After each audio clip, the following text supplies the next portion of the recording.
पुण्यातील गँगस्टर निलेश घायवळचा आमदार सुरेश धस यांच्यासोबतचा व्हिडिओ समोर आलाय। परळीतील गुंडगिरी विरोधात आवाज उठवणाऱ्या धस यांच्यासोबत चक्क गँगस्टरचा व्हिडिओ असल्याचं समोर आल्यानं चर्चांना उधाण आलंय। संतोष देशमुख हत्या प्रकरणातील मुख्य आरोपी सुदर्शन घुले हा त्याच्या 3 साथीदारांसह आसरा मिळवण्याकरता 11 डिसेंबरपासून भिवंडीत आला होता। मात्र तो वॉन्टेड असल्याचं समजताच हॉटेल मालकानं त्यांना आसरा द्यायला नकार दिला, तर सुदर्शन घुलेनं ओळख पटू नये यासाठी मिशी देखील काढली होती। धनंजय मुंडेंबाबत वादग्रस्त वक्तव्य केल्याप्रकरणी जरांगे यांच्या विरोधात मुंडे समर्थक आक्रमक झाले। बीडच्या शिवाजीनगर पोलीस ठाण्यात तब्बल 12 तास ठिय्या आंदोलन केल्यानंतर जरांगे पाटलांविरोधात गुन्हा दाखल करण्यात आला। बीडमधील संतोष देशमुख हत्या प्रकरणात सर्वपक्षीय नेते राज्यपालांची भेट घेणार आहेत। सीपी राधाकृष्णन यांची आज ते भेट घेतील।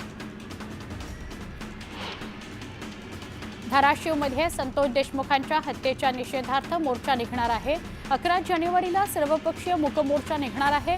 या मोर्चात मनोज जरांगे, सुरेश धस, बजरंग सोनवणे, जितेंद्र आव्हाड सहभागी होते।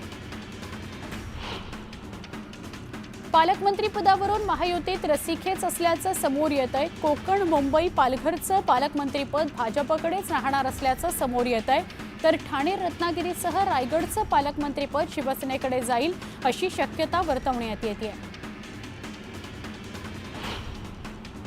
मंत्रिमंडळाचा विस्तार होऊन 3 आठवडे तर खातेवाटपाला 2 आठवडे झाले तरी जिल्ह्याच्या पालकमंत्रीपदाच्या नियुक्त्यांचा घोळ अद्याप संपलेला नाही। काही कारणांवरून तिन्ही पक्षांनी ताणून धरल्यानं त्यातून मार्ग काढताना मुख्यमंत्री देवेंद्र फडणवीस यांना तारेवरची कसरत करावी लागते। कोल्हापुरात समरजित घाटगे यांनी शिवेंद्रसिंह राजेंची भेट घेतली। मंत्रिपदाबद्दल त्यांचं अभिनंदन केलं। भाजप सोडून शरद पवारांसोबत गेलेल्या समरजित घाटगेंच्या शिवेंद्रसिंह राजेंसोबतच्या भेटीनंतर राजकीय चर्चांना उधाण आलंय।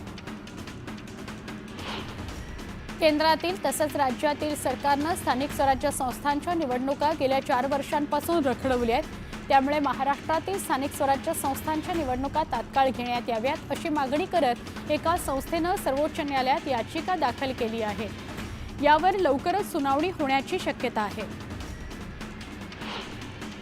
शिवसेना आमदार आदित्य ठाकरेंच्या अध्यक्षतेखाली उबाठा गटाच्या युवा सेनेची कार्यकर्ता बैठक बोलवण्यात आली। आदित्य ठाकरेंनी युवासेना पदाधिकाऱ्यांना संबोधित केलं। पदाधिकाऱ्यांना पुढील निवडणुकीसाठी सज्ज राहण्याचे आदेश देण्यात आले।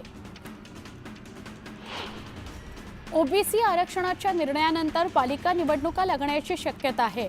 येणाऱ्या आठवड्यातच उच्च न्यायालयात ओबीसींसंदर्भात सुनावणी पार पडणार आहे आणि त्यानंतर निवडणुका होतील अशी माहिती कॅबिनेट मंत्री संजय सावकारे यांनी दिली।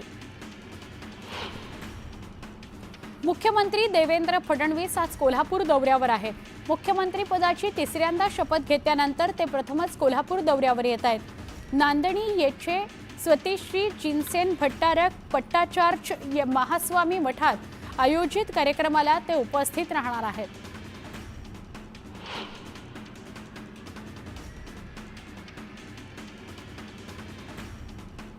एकनाथ खडसे यांनी गिरीश महाजन यांच्यावर निशाणा साधला।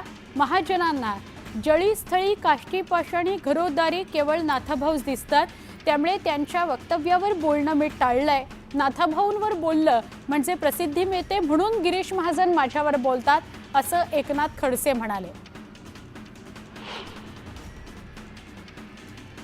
लाडक्या बहिणींना जेवढे पैसे द्यायचे होते तेवढे पैसे देण्यात आले, त्यामुळे काही महिलांचे रखडलेले पैसेही त्यांच्या खात्यात येतील आणि ही योजना बंद होईल असा विश्वास राहुल नार्वेकरांनी व्यक्त केला। भारतात HMPV या व्हायरसचा पहिला बाधित आढळलाय। बंगळुरूत 8 महिन्यांच्या बाळाला HMPVची लागण झाली आहे। खासगी लॅबच्या चाचणीत HMPV व्हायरस आढळला असून सरकारच्या आरोग्य विभागानं नमुने तपासणी करता पाठवलेत। चीनमध्ये कोरोना सदृश ह्यूमन मेटान्यूमो व्हायरसनं उच्छाद मांडलाय। त्या पार्श्वभूमीवर राज्याचा आरोग्य विभाग अलर्ट झालाय। घाबरू नका, सावध रहा अशा सूचना आरोग्य विभागाने राज्यातील नागरिकांना केल्या आहेत। सर्दी खोकल्याच्या रुग्णांचे नियमित सर्वेक्षण करण्याचे निर्देशही दिलेत।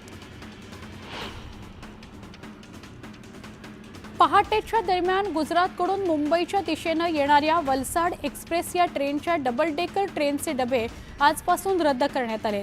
त्यामुळे पालघरमधील नागरिकांसह विद्यार्थ्यांचं मोठ्या प्रमाणात नुकसान होणार आहे। त्यामुळे आता पुन्हा लोकल फेऱ्या वाढवण्याची मागणी जोर धरू लागली आहे।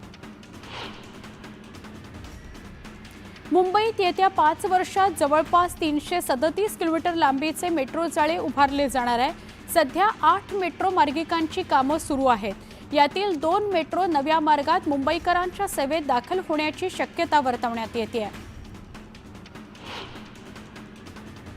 उपनगरीय रेल्वे मार्गावरील प्रवाशांच्या सोयीकरता स्थानकात सरकते जिने लिफ्ट बसवण्यात येणार आहे।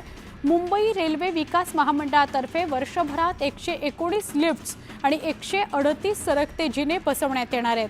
त्यामुळे प्रवाशांना दिलासा मिळणार आहे।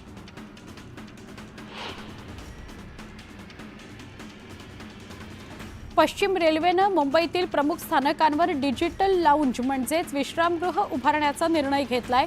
त्यामुळे प्रवाशांना विमानतळासारख्या सुविधा मिळणार आहेत।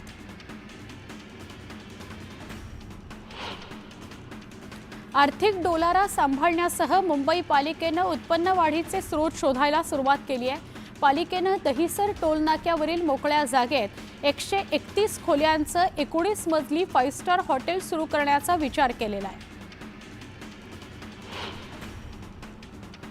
म्हाडाच्या कोकण मंडळाच्या 2264 घरांच्या सोडतीला 2 वेळा मुदतवाढ दिल्यानंतरही सोडतीला अद्याप म्हणावा तसा प्रतिसाद मिळालेला नाही। मात्र आता अर्ज भरण्याकरता काही तासांचाच वेळ शिल्लक आहे।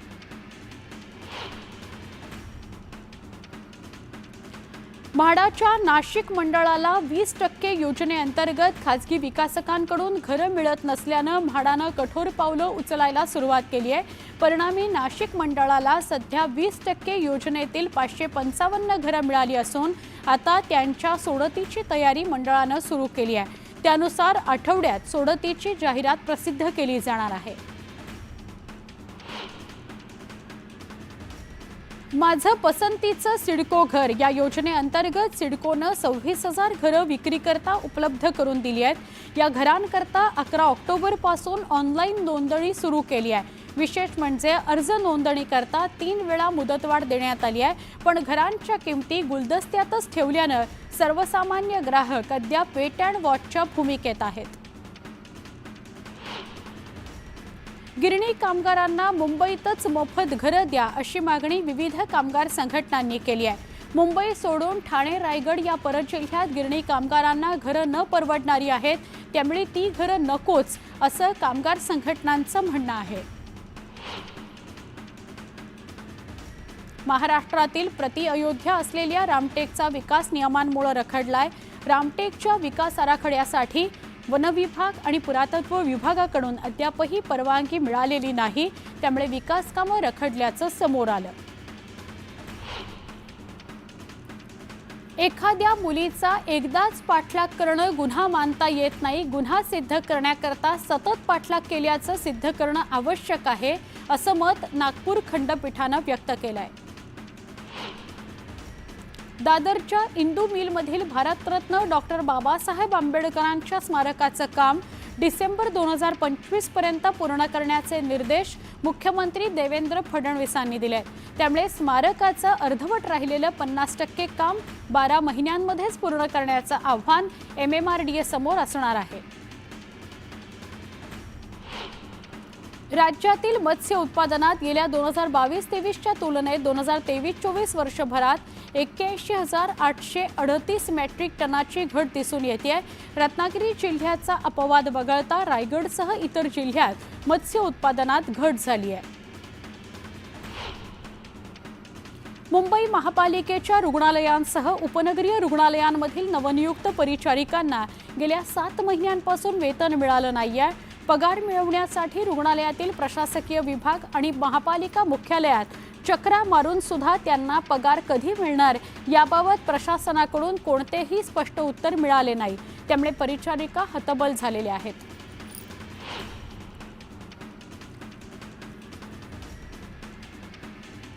कोरोनानंतर मुलांच्या स्क्रीन टाईममध्ये वाढ झालाय. स्क्रीन टाईम वाढल्यानं डोळ्यांना त्रास होणं, मानसिक थकवा येणं, जागरणं यामुळे विद्यार्थ्यांची झोप कमी झाली आहे आणि परिणामतः अभ्यासात विद्यार्थ्यांच्या एकाग्रतेवर परिणाम होतोय. सध्याच्या स्पर्धात्मक युगात नोकरी आणि व्यवसायाच्या ठिकाणी खूप धावपळ होत असते. सतत चांगली कामगिरी करण्याच्या प्रयत्नात अनेक मुंबईकरांची झोप उडाली आहे. ते निद्रानाशाचे शिकार झाले आहेत. अलीकडे निद्रानाशाची समस्या प्रामुख्याने वाढू लागली आहे. ठाण्यातील शहरी भागात 23 आणि ग्रामीण भागात 21% निद्रानाशाची समस्या आढळून आली आहे. तर प्रादेशिक मनोरुग्णालयामध्ये जवळपास 7064 जणांनी निद्रानाशाच्या तक्रारी केलेल्या आहेत.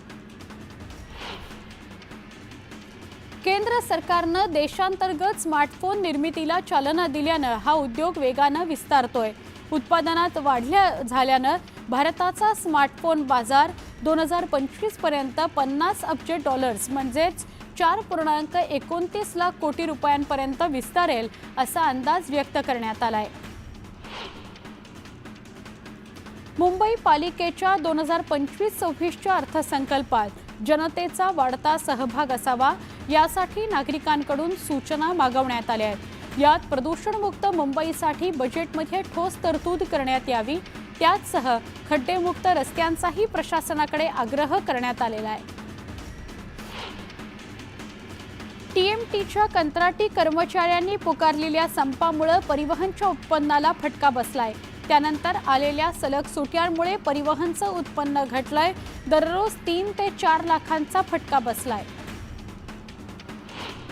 मुंबईच्या मलजल या वाहिन्यांतील सांडपाणी समुद्रात जाऊ नये यासाठी पालिकेनं 7 एसटीपी प्लांट टप्प्याटप्प्यानं 2026 ते 2028 दरम्यान कार्यान्वित केलेत अशी माहिती पालिकेनं दिली आहे. वाहतूक नियमांचं उल्लंघन आणि मनमानीच्या वाढत्या तक्रारींच्या पार्श्वभूमीवर वडाळा आरटीओनं 5425 रिक्षांची तपासणी केली आहे. त्यापैकी जवळपास 40% म्हणजेच 2130 रिक्षांवर कारवाई करण्यात आली आहे. पिंपरी चिंचवड शहरातील कचरा कुंड्या हटवल्यानंतर नागरिक मोकळ्या जागेवर कचरा टाकत असल्याचं निदर्शनास आलं. त्यामुळे आरोग्य विभागानं 8 क्षेत्रातल्या कार्यालयांमधील 80 ठिकाणांची पाहणी केली आणि तिथे लक्ष केंद्रित करण्याचा निर्णय घेतलाय. लाचलुचपत प्रतिबंधक विभागात दाखल होणाऱ्या गुन्ह्यांच्या संख्येत कमालीची घट झाल्याचं आकडेवारीवरून समोर आलंय. यंदा राज्यात लाचलुचपत प्रतिबंधक विभागानं भ्रष्टाचार प्रकरणी 713 गुन्हे नोंदवले आहेत. नाशिकमध्ये सर्वाधिक तर मुंबईत आश्चर्यकारकरित्या कमी गुन्हे नोंदवले गेले. राजकीय पक्ष, कामगार संघटनांची स्मार्ट प्रीपेड वीज मीटर विरोधी ठाणे जिल्हा समिती आज अधीक्षक अभियंता महावितरण कंपनी कार्यालयावर मोर्चा काढणार आहे. राज्यातील वीज ग्राहकांना स्मार्ट प्रीपेड मीटर लावण्यात येणार नाहीत. देवेंद्र फडणवीसांनी पावसाळी अधिवेशनात या संदर्भात घोषणा केली होती. पण दिलेल्या आश्वासनाचं उल्लंघन करत ठाणे जिल्ह्यासह राज्यात स्मार्ट प्रीपेड मीटर लावण्याची कारवाई सुरू झाली आहे. त्यामुळे स्मार्ट प्रीपेड वीज मीटर विरोधी समिती आक्रमक झालेली आहे.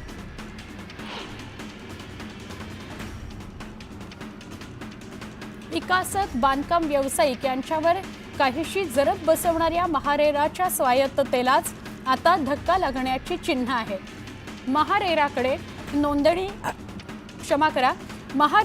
नोंदणी आणि इतर बाबींसाठी जमा होणारं शुल्क राज्य सरकारकडे जमा करण्याची तरतूद नवीन गृहनिर्माण धोरणाच्या मसुद्यात करण्यात आली आहे. त्यामुळे महारेराचे शासनावरील आर्थिक अवलंबित्व वाढणार आहे. गेल्या 2 महिन्यांपासून भारतीय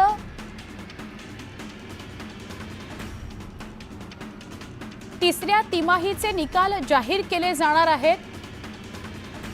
3 दिवसांमध्ये 4285 कोटी शेअर्स विकले गेले आहेत.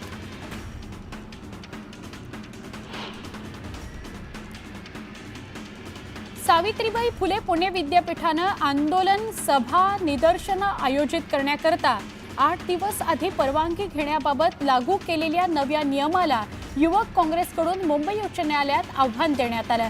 पूर्व परवानगी न घेता सभा, बैठका आणि कार्यक्रम घेतले तर योग्य ती कायदेशीर कारवाई करण्यात येईल असं परिपत्रक नुकतंच प्रसिद्ध करण्यात आलं। पालघरमध्ये पुन्हा भूकंपाचे धक्के बसले। पहाटेच्या दरम्यान सलग 2 वेळा भूकंपाचा हादरा बसला पालघरला। पालघरच्या बोर्डी, दापथरी, तलासरी या भागात भूकंपाचे धक्के बसले। त्र्यंबकेश्वर मंदिर परिसरात एका पिसाळलेल्या कुत्र्यानं तब्बल 10 जणांचा चावा घेतला। यात 5 शालेय विद्यार्थ्यांचा समावेश आहे। कुत्र्याच्या हल्ल्यामुळे नागरिकांमध्ये भीती आहे। कुत्र्यांचा तात्काळ बंदोबस्त करा अशी मागणी होतीये। नांदेड शहरातून वाहणारी गोदावरी नदी प्रदूषणाच्या विळख्यात सापडली आहे। शहरातील ड्रेनेजच्या नाल्याचं पाणी नदीत सोडल्यानं प्रदूषणात वाढ झाली आहे। मात्र पालिकेकडून दुर्लक्ष होत असल्यानं नागरिकांनी संताप व्यक्त केला। छत्रपती संभाजीनगरातील क्रीडा संकुल घोटाळा प्रकरणात आरोपी हर्ष कुमारनं घेतलेला आणखी एक प्लॉट पोलिसांनी जप्त केला। नातेवाईकांच्या नावे प्लॉट खरेदी केल्याचं तपासात समोर आलंय। या प्रकरणी आरोपींच्या पोलीस कोठडीत वाढ करण्यात आली आहे। तुळजाभवानीच्या दर्शन व्यवस्थेत अचानक बदल करण्यात आला। मंदिराच्या गाभाऱ्याचं काम संथ गतीनं सुरू आहे आणि देवीचं दर्शन त्यामुळे गाभाऱ्यातून बंद करण्यात आलं, पण पूर्वसूचना दिली नाही आणि अचानक दर्शन गाभाऱ्यातलं बंद केलं, त्यामुळे भाविकांनी नाराजी नोंदवली आहे। 1 जानेवारीपासून रेल्वे प्रशासनाकडून गाड्यांचं नवं वेळापत्रक लागू करण्यात आलंय। यात जळगाव भुसावळ मार्गे धावणाऱ्या 45 रेल्वेंच्या वेळेत बदल करण्यात आलाय। 15 ते 45 मिनिटांपर्यंत वेळेत बदल आहे।